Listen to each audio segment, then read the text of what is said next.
our world is getting smaller.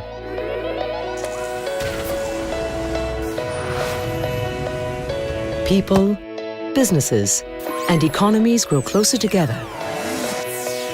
At APEC, we imagine the possibilities when there is dialogue and cooperation. When diverse communities work together through trade, good things can happen. More choices for consumers, more business opportunities, more jobs, and better standards of living for all. At APEC, we make this a reality by advancing free trade for Asia-Pacific prosperity.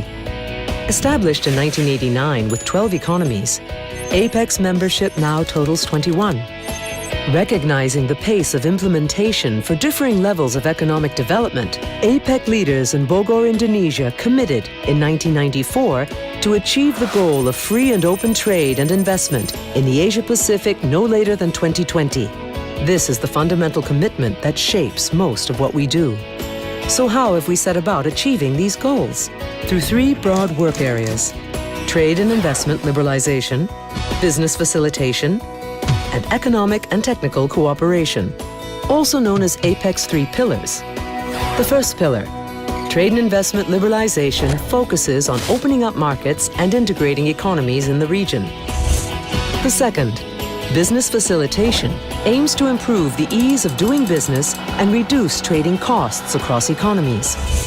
The third, economic and technical cooperation, enables businesses to take advantage of global trade in a sustainable way. APEC helps the transition towards regional economic integration by ensuring that people are well placed to gain from global trade in the long term. From helping small businesses get loans and access foreign markets, to educating youth in the use of information technology, and empowering women to play a bigger role in APEC economies. A tough challenge, sure, but consider this. There have been significant reductions in average tariffs in APEC over the past 20 years. Trade facilitation, which makes it easier, cheaper, and faster to trade across borders, has also saved businesses billions of dollars with initiatives like simplifying customs procedures and making it quicker for business people to travel with the APEC Business Travel Card. Structural reform makes doing business easier and helps ensure higher quality growth across the APEC region by promoting competition and developing stronger social safety nets. APEC's work on reducing tariffs positively impacts trade and investment and overall development.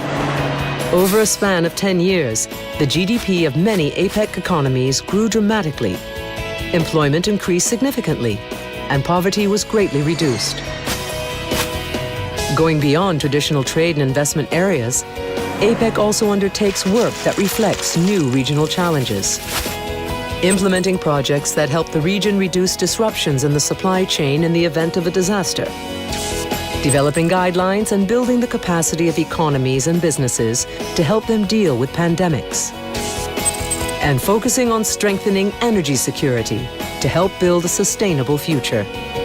But as the world grows ever smaller and economies grow closer, APEC's role becomes ever greater and more relevant, so that as incomes rise, poverty falls, and the gap between developing and industrialized economies narrows, there really can be progress for all.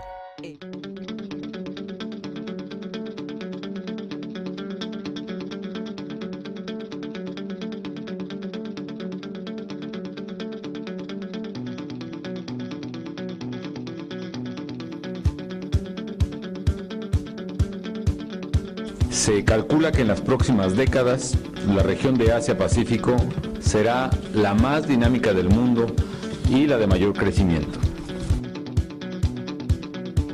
I believe that's been, one of the big factors that's actually lifted so many, billions of people out of poverty is the capacity to sell, produce goods and services and sell into each other's market.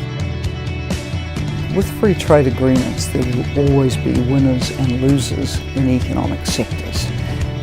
The key thing is for governments to have in place the measures which ensure that people are not short, medium or long-term losers. In other words, you need both comprehensive social protection so that people don't fall through a bottom floor of